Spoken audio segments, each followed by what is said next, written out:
Hey everyone, Mundo here. If you would like to support the show, please head to patreon.com/crimeandcourtusa.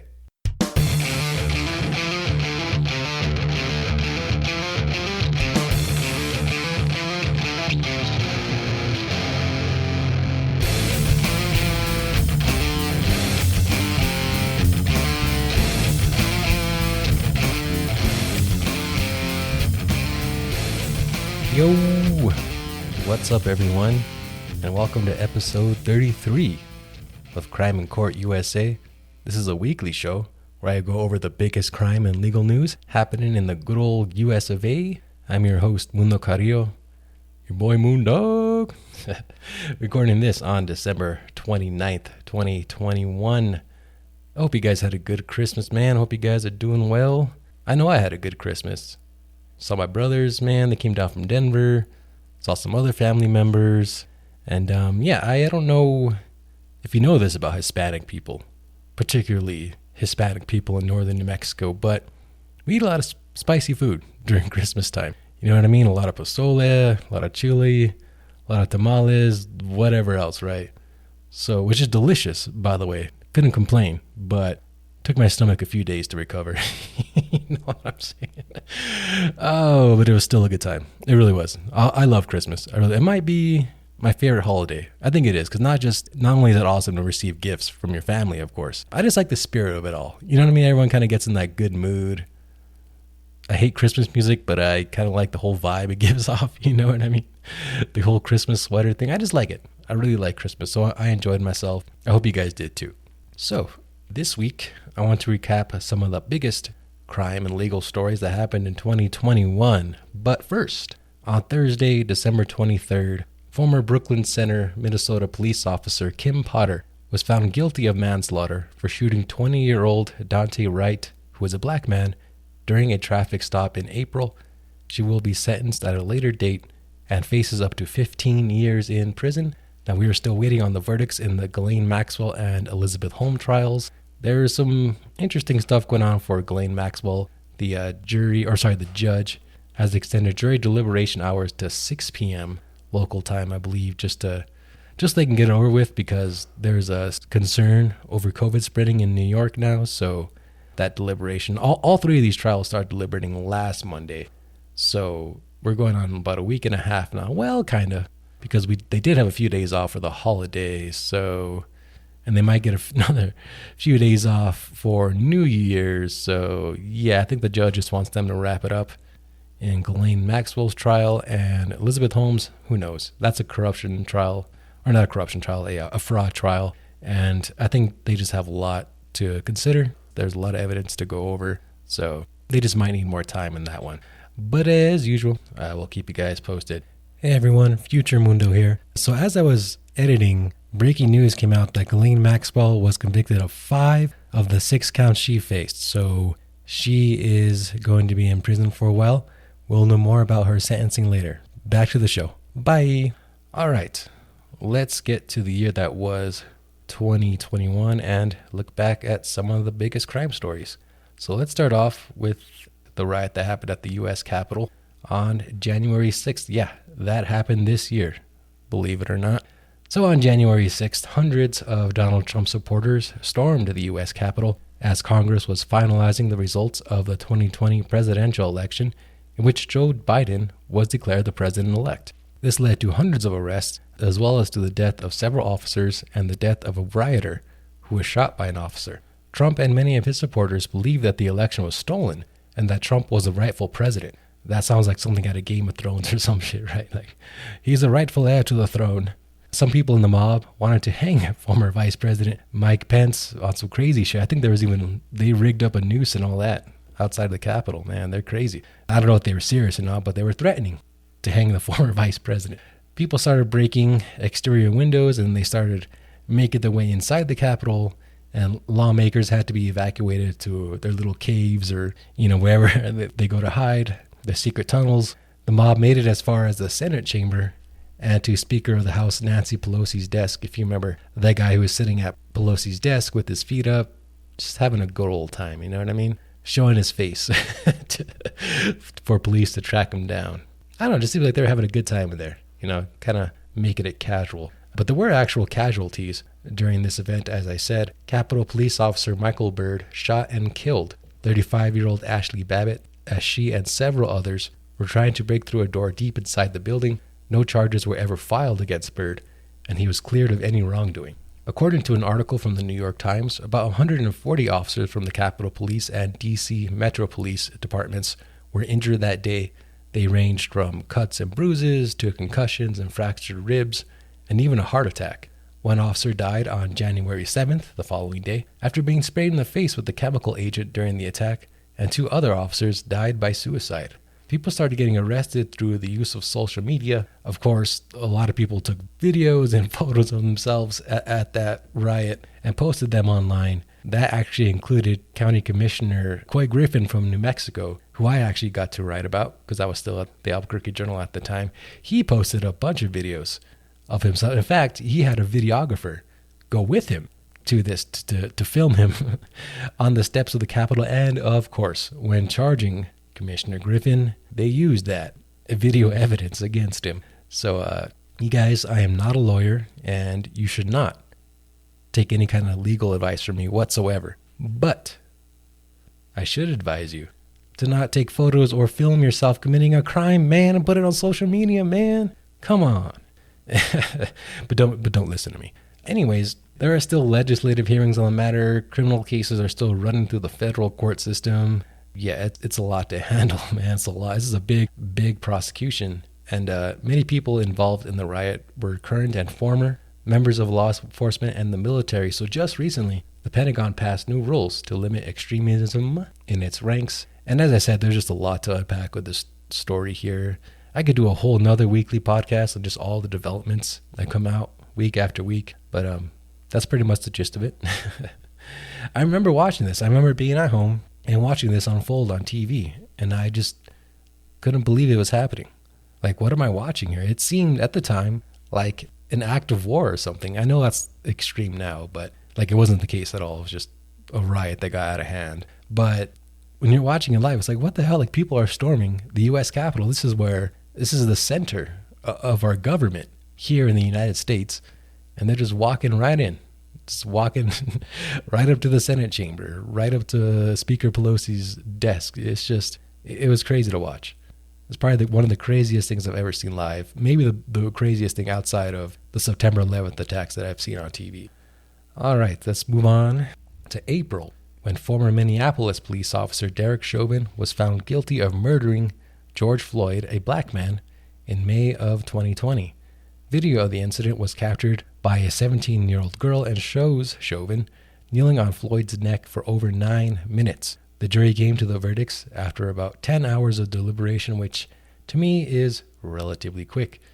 Chauvin was later sentenced to 22 and a half years in prison, and he has also pleaded guilty to federal civil rights charges relating to Floyd's death. Floyd's death set off a lot of protests and unrest across the country in May of 2020, at a time when people were advised to remain on lockdown due to the COVID pandemic. And I think those protests hit just about everywhere. I had to cover them in Albuquerque. A peaceful one at first in the evening, and then a not so peaceful one around 1 a.m. when people were smashing windows downtown and police were throwing tear gas and stuff. It was pretty wild, but a good story, I guess. Some dude set a trash can on fire right in front of me. I thought he was throwing trash away like a good citizen. He wasn't. He was putting cardboard in the trash can to set it on fire. Yeah, I remember watching that video of Chauvin and Floyd and just being horrified at what I saw. And I think most reasonable people watching that saw a man get murdered, right? I mean, I know there were some people like on Twitter like saying justice for Derek Chauvin or whatever, but I think most people saw a murder happen when they saw that video, and the force was just not justified in any way. And I think the jury saw that as well, because as I said, the verdict came back relatively quickly, about 10 hours of deliberation. I mean, look how long the juries are deliberating in these other cases. Kim Potter, Ghislaine Maxwell, Elizabeth Holmes. Days and days.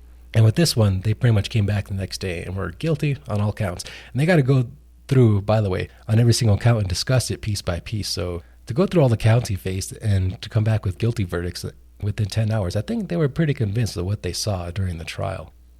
All right, let's move on to the disappearance and death of Gabby Petito. 22-year-old Gabby Petito and her fiancé, 23-year-old Brian Laundrie, left New York in a van in the summer and began documenting their trips to national parks in the western United States. Their post showed a happy couple, but that was just not the case at all. They encountered police in Moab, Utah, in August after someone saw them fighting and called 911. The police were about to arrest Gabby for domestic violence after finding that she was the aggressor. They saw some marks and scrapes on Brian, and instead of arresting her, they just had them separate for the night. They had, I forget who, but I think someone kept the van and someone was taken to a hotel. I think Brian, since he was technically the victim of domestic violence, was taken to a hotel for the night. Who knows if they actually, separated? They weren't supposed to text or call each other either. Who knows if that actually happened? But on September 1st, Brian showed up to his parents' house in Florida without Gabby, and Gabby's family reported her missing on September 11th. Human remains consistent with Gabby's description were found near Grand Teton National Park in Wyoming on September 19th, and the body was later positively identified as Gabby. In October, a Wyoming coroner ruled that Gabby died by strangulation. Meanwhile, Brian was missing in a Florida reserve, and everybody started looking for him, including Dog the Bounty Hunter. His remains were later found, and it was determined that Brian died of a self-inflicted gunshot to the head. So this case really captured the nation's attention, and we'll never know for sure if Brian killed Gabby. Now, guys, everyone is innocent until proven guilty, even here on Crime in Court USA, all right?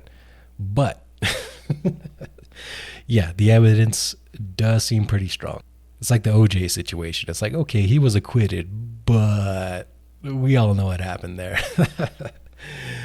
But yeah, so that one's over. Unfortunately, it looks like Gabby was murdered and will not have justice, unfortunately. The one suspect, the one person of interest. He was never called a suspect, Brian was. He was always called a person of interest by the police, and now he's gone. So sadly, nothing will ever come of this, at least court-wise.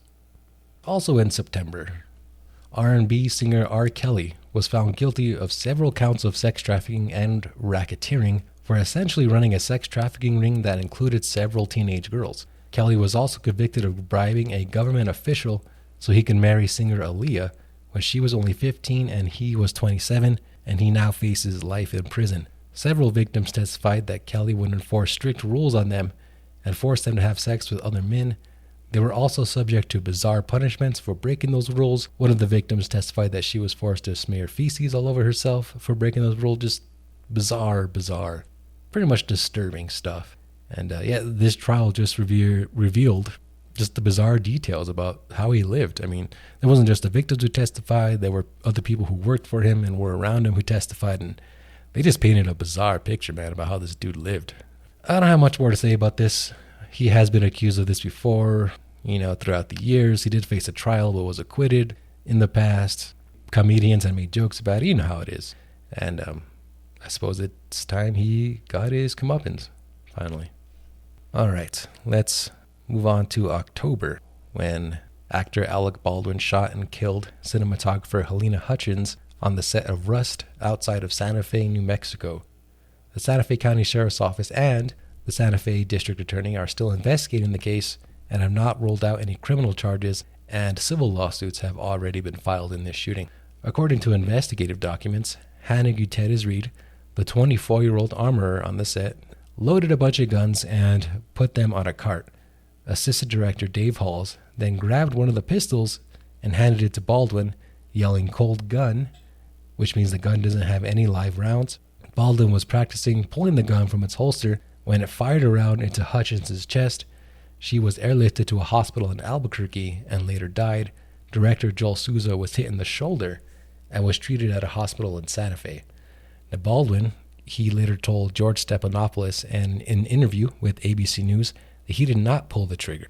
That, of course, once he did that, then several media outlets began doing stories on it, and they quoted several gun experts saying that it's rare for a Colt 45 to misfire. People were also saying it was risky for Baldwin to give that interview. Usually lawyers tell you to shut your mouth. He's not charged with anything, right? But still, I would tell him not to give an interview, because that just opens up the door for all kinds of stuff. Now, there were already safety concerns on the set. Several crew members walked off the morning of the shooting to protest safety and living conditions. There were reports that crew members were doing target practice with live rounds on the set and that guns there were misfiring, and deputies did recover live ammunition from the set. So this case, I'm not sure if criminal charges will get filed. I'm going either way on this. I don't think, I'm leaning more towards that they won't get filed, but I could see them being like, okay, your negligence led to someone's death here. Like, I could see a manslaughter charge happening here against, it could be against Gutierrez Reed, it could be against Halls, it could even be against Baldwin. I mean, I don't know. Again, I'm leaning towards no charges just because I don't think anyone intentionally did anything. Although, yeah, it's your the armor in particular, I feel it's your responsibility to make sure that there are no live rounds in that gun. I mean, that's specifically what you're paid for, it seems like. So I could see them going after Gutierrez Reed maybe, because everyone else kind of maybe put their trust in her. If I'm Baldwin, you guys, and there's an armorer on this set, there's someone who's in charge of making sure the guns will have live rounds, and they hand me a gun, or they hand the director, an assistant director, a gun, who then hands me a gun, I'm trusting them. Like, I believe that there's no bullets in there. I know they're still executing search warrants and still gathering evidence, so I'm sure this is a huge case. They'll make an announcement on whether there will be charges or not, so I will keep you all posted. Okay, let's move on to late November, when Kyle Rittenhouse was found not guilty of fatally shooting 2 men and wounding another during protests in Kenosha, Wisconsin last year. Rittenhouse, who was only 17 at the time, faced murder charges for killing 36-year-old Joseph Rosenbaum and 26-year-old Anthony Huber. He also injured Gage Grosskreutz and fired shots and pointed his gun at others as well. There were protests and unrest in the city in August 2020 after Kenosha police shot Jacob Blake, a black man, in the back and paralyzed him from the waist down. Rittenhouse said that he was asked to go to Kenosha from his native Illinois by a local business owner to help protect his property. Self-defense seemed to be the biggest component in the acquittal, and the state of Wisconsin didn't seem to have the strongest case. Rittenhouse faced life in prison if convicted, and he has been tossing the idea around of suing several media outlets who have called him a white supremacist, allegedly, so we'll see. We'll see. Also, in late November, 3 men, including a father-son duo, were convicted of murder in the killing of Ahmaud Arbery in Georgia in February of 2020. Arbery, a 25-year-old black man, was out for a jog in Brunswick, Georgia, when 65-year-old Gregory McMichael and his son, 35-year-old Travis McMichael, chased him down in a truck and cut him off. The McMichaels, who are white, believe that Arbery was responsible for a recent string of burglaries and tried to do a citizen's arrest. Arbery and Travis McMichael got into a scuffle with the shotgun, and Arbery was shot several times. William Bryan, who filmed the encounter, was also convicted of murder. Let's keep it in late November, when 15-year-old Ethan Crumbley opened fire at Oxford High School in Pontiac, Michigan, killing 4 students and wounding several others. Ethan's parents, James and Jennifer Crumbley, are charged with 4 counts of manslaughter, 1 for each person who was killed. Authorities say the gun was bought for Ethan 4 days before the shooting, and that Ethan was present when it was purchased. The Crumbleys were summoned to the school the morning of the shooting after a teacher found a troubling note on Ethan's desk. It was a drawing of a handgun with the words, "The thoughts won't stop, help me," and there was another drawing with a bullet that said blood everywhere. The parents never brought up the gun during this meeting, and Ethan's backpack was never searched. The Crumbleys were resistant in taking Ethan out of school that day, and he was sent back to class. The first 911 calls about the shooting came in about 3 hours after that, and the prosecutor up there in Pontiac, Michigan has not ruled out charging school officials for how they handled this. And finally, 3 big trials went to the jury the week of Christmas. That would be Kim Potter, Ghislaine Maxwell, and Elizabeth Holmes. We kind of already talked about this, so I won't go into too much more detail, but Kim Potter found guilty of manslaughter for killing Dante Wright. We're still waiting to see on how Ghislaine Maxwell will fare. She is accused of basically helping Jeffrey Epstein recruit and sexually abuse teenage girls from the 90s until the 2000s. And Elizabeth Holmes founded Theranos when she was 19. She's accused of fraud for just basically defrauding people. Her technology, she promised that her technology would be able to do several blood tests with just several hundred blood tests rather, from just a few drops of blood. That turned out to be completely bogus, and now her company's, which was once worth $9 billion, is now worth nothing. So there we go. That was 2021, guys. I'm hoping 2022 is better.